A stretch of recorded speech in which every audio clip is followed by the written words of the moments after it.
شادی کر رہے ہیں، جہیز ہے اور پتہ نہیں گھوڑے ہیں اور جوڑے ہیں اور کیا ہیں، کپڑے، اس کی ویڈیوگرافی ہوتی ہے، ڈھول تاشے، یہ ہوتا ہے آپ لوگوں میں کہ نہیں ہوتا یہاں پہ؟ اعوذ باللہ. پھر اہل حدیث نام کٹ کرواؤ. یہ کون سی بات ہوئی جناب یار؟ اہل حدیث کیا آمین رفع الدین بس سینے پہ ہاتھ باندھ دیا آمین کے لیے یہ اہل الحدیث؟ نا نا نا نا نا، اسے اہل حدیث نہیں کہتے، اسے اہل حدیث نہیں کہتے. یا ایھا الذین آمنوا آمنوا، اے وہ لوگوں جو ایمان لائے ہو، ایمان لاؤ پختہ. ادخلوا فی السلم کافہ، مکمل طریقے سے اسلام میں، سلامتی کے اس دین میں داخل ہو جاؤ. آدھا تیتر آدھا بٹیر نہیں. یہ نکاح پڑھوانا ہوا تو ٹوپی شوپی لگا کے مولوی صاحب کے سرما ورما لگا کے مسجد میں پہنچ کر کے نکاح پڑھوا لیا. آج کل یہ بھی بہت فیصلہ چل رہا ہے، مسجد میں نکاح ہو رہا. مسجد ہے وہ اللہ کا گھر ہے، وہ شادی بیاہ کا اکھاڑا بنایا ہوا تم نے؟ نہیں مسجد میں نکاح ہوگا، مولوی صاحب کریں گے. اچھا، اور اس کے بعد جب وہاں سے دولہا نکلتا، پینٹ شینٹ ٹائی شائی لگا کر کے ویڈیوگرافی، پٹاخے پھول ہو، جناب علی وہ ایسے پنڈالوں میں کرتا ہے، شادی محلوں میں کرتا ہے. یہ منافقت ہے، یہ دو غلا پن ہے. یخادعون اللہ والذین آمنوا ما یخدعون الا انفسهم. تم کیا چاہتے ہو؟ اللہ کو دھوکہ دے سکتے ہو؟ اللہ نہیں دیکھ رہا ہے تم یہاں کیا کر رہے ہو اور وہاں پنڈال میں بیٹھ کے کیا کر رہے ہو؟ گاڑی کی چابیاں، عمارت گھر کی زمین جائیداد، یہ وہ سب جہیز کے نام پر. حرام ہے یہ، حرام، یاد رکھو حرام ہے. بارات کے نام پر جو حرام خوریاں کر رہے ہو، یہ اللہ کے ہاں تمہیں اگلنا پڑے گا. ایک ڈش نہیں، مرغ وہ لولی پاپ آتا ہے، ٹانگوں، مرغیاں بھی پریشان ہیں. کتنی ٹانگیں اللہ نے تو دو ہی دیے ہیں، کہاں سے 10 ٹانگیں لگائیں کہ ایک دسترخوان پہ 10 ٹانگیں گھسیٹے جا رہا. بکرے کا، پھر پلاؤ، پھر زردے، پھر مٹھائیاں. ساؤتھ انڈیا میں آپ تو دیکھیں، وہاں لوگ جاتے ہوں گے، دیکھتے ہوں گے کس طرح سے شادیاں ہوتی ہیں. 75-80 قسم کی مٹھائیاں اور میٹھے حیدرآباد میں پکتے ہیں، بریانی کی ڈیگیں، فلانی، یہ وہ. اور ہم لوگ بھی کم میں تھوڑی ہیں، یہاں بھی آپ حضرات بھی اللہ سے توبہ کرو، شادیوں کو آسان بناؤ، شادیاں آسان بناؤ تاکہ زنا مشکل ہو جائے. آج زنا سماج کے اندر کینسر بن چکا ہے.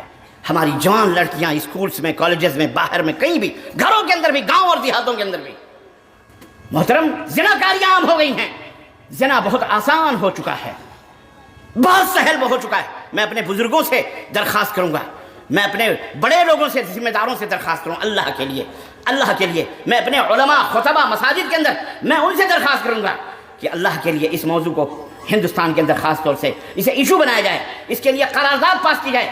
مرکزی جمعیت اہل حدیث کے ذمہ داران بیٹھیں، میں ان سے دستبستہ گزارش کروں گا کہ محترم اس کے لیے قرارداد پاس کیے جائیں، علماء کو تیار کیا جائے. کوئی نکاح نہیں پڑے گا اگر کوئی ڈھول تاجے باجے جہیز کے ساتھ کوئی نکاح نہیں پڑے گا. حرام ہے یہ. شادی آسان کرو.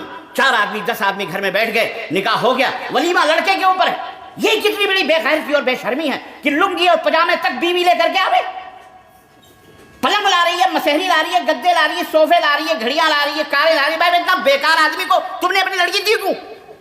دے کیوں انٹرنیشنل بھکاری کو، فقیر کو، قلاج کو؟ مت دو ایسے لوگوں. یہ توحید نہیں، یہ توحید کے تقاضوں سے دور تقاضے ہیں. نبی کریم صلی اللہ علیہ وسلم کی خدمت میں فاطمہ الزہرا کا ہاتھ مانگنے کے لیے سیدنا علی ابن ابی طالب رضی اللہ تعالیٰ پہنچتے ہیں. کہتے ہیں اللہ کے نبی کئی دفعہ کہتے کہتے زبان پہ کلمات رک گئے تھے.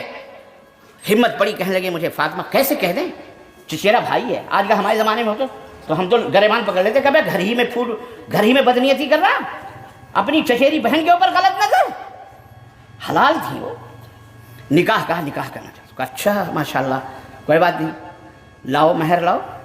ہے کہاں سے لائے مہر؟ کہنے لگے نہیں ہے میرے پاس. لاؤ.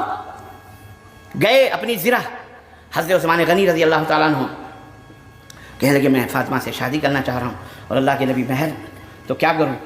زرہ بیچنا ہے. کہنے لگے ٹھیک ہے. لے لیا.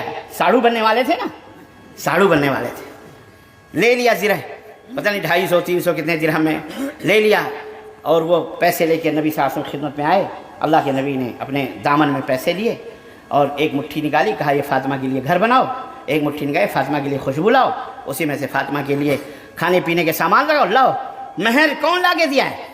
بولو. ڈوب مرو چلو بھر پانی میں، او بھکاریوں، او لڑکیوں کے مالوں پر عیاشی کرنے والوں، واللہ ڈوب مرو. بے شرم ہو، بے غیرت ہو. تمہیں تو چوڑیاں پہن کے گھر، تمہیں الٹا ہونا چاہیے.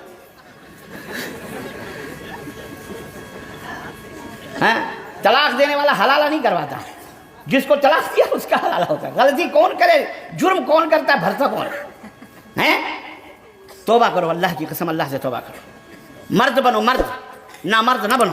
جہیز لینے والا نامرد ہوتا ہے, مرد نہیں ہوتا. اور میری ماں بہنوں سن رہی ہو تم, اگر کوئی تمہارے باپ سے مطالبہ کرے کہ میں اپنے بیٹے کی شادی یا میں اپنی شادی آپ کی بیٹی سے یہ لوں گا وہ لوں گا وہ لوں گا, اپنے باپ سے کہہ دینا ابا میں ایسے نامرد کے ساتھ زندگی نہیں گزارنا چاہتی, جسے گزارنا ہے گزار لے. اگر ضد کرے تو کہہ دو تو ہی گزار لے, مجھے نہیں گزارنی. نہیں کر لو, مخالفت کرو. نہیں ہے ننھے منھے بھائی چھوٹے چھوٹے قرض چکاتا چکاتا مزدوری کرتا کرتا بھائی جوانی کی دہلیز پر اس لیے شادی نہیں کرتا کہ اس کی جوان بہن بیٹھی ہوئی ہے, اس لیے کہ گھر میں پیسے نہیں ہیں, جہیز نہیں ہے. یہ ہم مسلمان ہیں, ہم نبی صلی اللہ علیہ وسلم کی طرف اپنی نسبت کرتے, اپنے آپ کو موحد کہتے. کیسے برکت آئے گی؟ دلوں کی آہیں اس گھر کے دہلیز کے اندر پہنچتے پہنچتے روتی ہوئی بلکتی ہوئی وہ دلہن جب تمہارا چہرہ دیکھے گی, رب کعبہ کی قسم ہے نفرتوں کے سوا اس کے دل میں تمہارے کوئی محبت نہیں ہوگی کہ یہی وہ مرد ہے جو میرے باپ کو مقروض بنا کر, میرے باپ کے اوپر سود کا پیسہ لا کر کے لاد کر میرے ننھے منھے بھائیوں کو قرض میں ڈبو کر نیچے آزادے وہ کر کے یہ جہیز کے نام پر ہم کو بیاہ کر کے لائے. اس مردود اسے مر جائے تو بہتر ہے. یہ توبہ کرو اللہ تعالیٰ سے, یہ توحید نہیں ہے, یہ توحید کے خلاف ہے. بہرحال بات لمبی نہ ہو, میں اپنی بات ختم کرنا. توحید کے بہت سارے تقاضے ہیں, یہ موضوع میں رات بھر بولتا رہوں تو ختم نہ ہو. بہرحال عرض کرنے کا مطلب یہ ہے کہ توحید کا علم حاصل کیجیے, اس کے تقاضوں پورا. بیٹھو بیٹھو, اللہ تعالی ہمیں اور آپ کو توحید کی اہمیت کو اور اس کے تقاضوں کو پورا کرنے کی توفیق عطا فرمائے اور ہماری صفوں میں اتحاد عطا فرمائے. جو گمراہ ہیں اللہ انہیں راہ راست عطا فرمائے, اور جو راہ راست پر ہیں اللہ ان کو استقامت عطا فرمائے. اللہ ہم سب کے دلوں میں ایک دوسرے کی محبت, اس جلسے کے بپا کرنے والے دامے درمے قدمے سخنے جس انداز سے بھی اس جلسے کے اندر جیسے بھی ہوا, اللہ تعالیٰ ان سب کو دنیا اور آخرت کی دولتوں سے مالا مال فرمائے. آمین یا رب العالمین. وصلی اللہ علی نبینا محمد وعلی آلہ وصحبہ اجمعین. والسلام علیکم ورحمۃ اللہ وبرکاتہ.